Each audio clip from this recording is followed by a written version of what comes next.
오늘은 사순절 둘째 주일입니다. 오늘의 말씀은 로마서 4장 1절에서 5절 그리고 13절에서 17절 말씀입니다. 그러면 육신상으로 우리의 조상인 아브라함이 무엇을 얻었다고 우리가 말할 수 있겠습니까? 아브라함이 행위로 의롭게 되었더라면 그에게는 자랑할 것이 있었을 것입니다.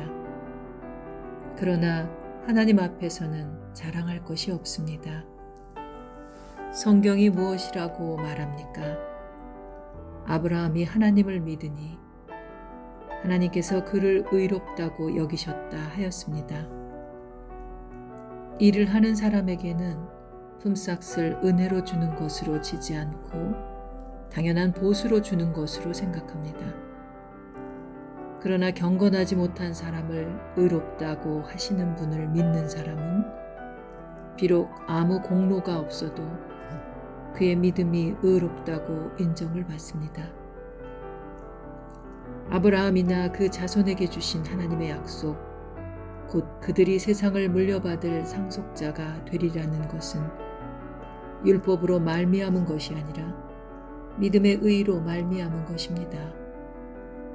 율법을 의지하는 사람들이 상속자가 된다면 믿음은 무의미한 것이 되고 약속은 헛된 것이 됩니다. 율법은 진노를 불러옵니다. 율법이 없는 곳에는 범법도 없습니다. 이런 까닭에 이 약속은 믿음에 근거한 것입니다.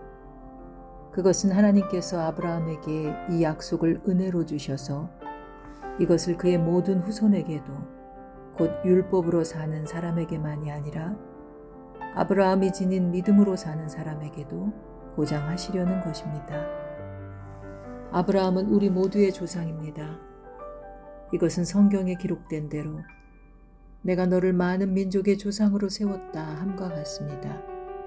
이 약속은 그가 믿은 하나님, 다시 말하면 죽은 사람들을 살리시며 없는 것들을 불러내어 있는 것이 되게 하시는 하나님께서 보장하신 것입니다.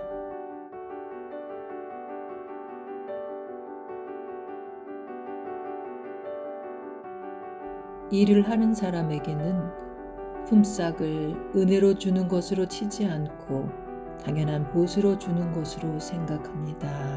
라는 구절을 여러 번 소리내어 읽어보십시오.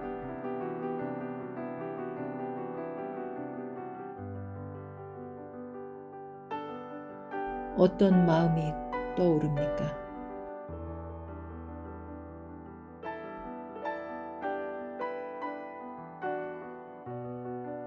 그러면 육신상으로 우리의 조상인 아브라함이 무엇을 얻었다고 우리가 말할 수 있겠습니까? 아브라함이 행위로 의롭게 되었더라면 그에게는 자랑할 것이 있었을 것입니다. 그러나 하나님 앞에서는 자랑할 것이 없습니다. 성경이 무엇이라고 말합니까? 아브라함이 하나님을 믿으니 하나님께서 그를 의롭다고 여기셨다 하였습니다. 일을 하는 사람에게는 품삯을 은혜로 주는 것으로 치지 않고 당연한 보수로 주는 것으로 생각합니다. 그러나 경건하지 못한 사람을 의롭다고 하시는 분을 믿는 사람은 비록 아무 공로가 없어도 그의 믿음이 의롭다고 인정을 받습니다.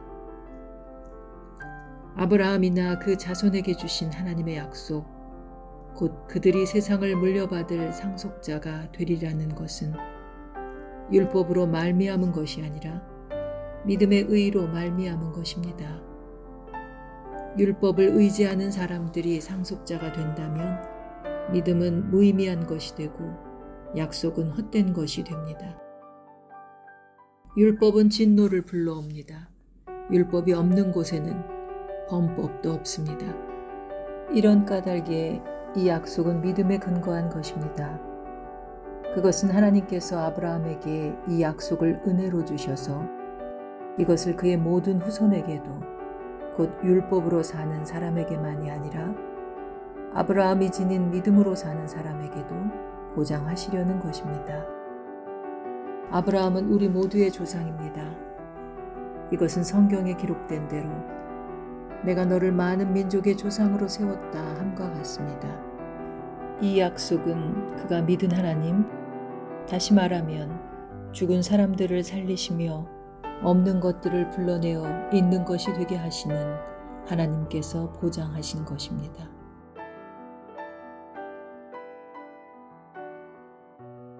그러나 경건하지 못한 사람을 의롭다고 하시는 분을 믿는 사람은 비록 아무 공로가 없어도 그의 믿음이 의롭다고 인정을 받습니다. 라는 구절을 천천히 여러 번 반복해서 읽어봅니다.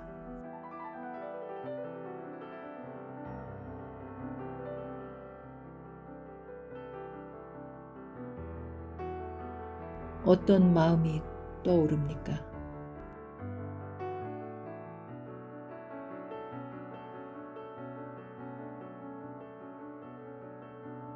하나님 앞에서 자랑할 것이 없습니다. 아멘.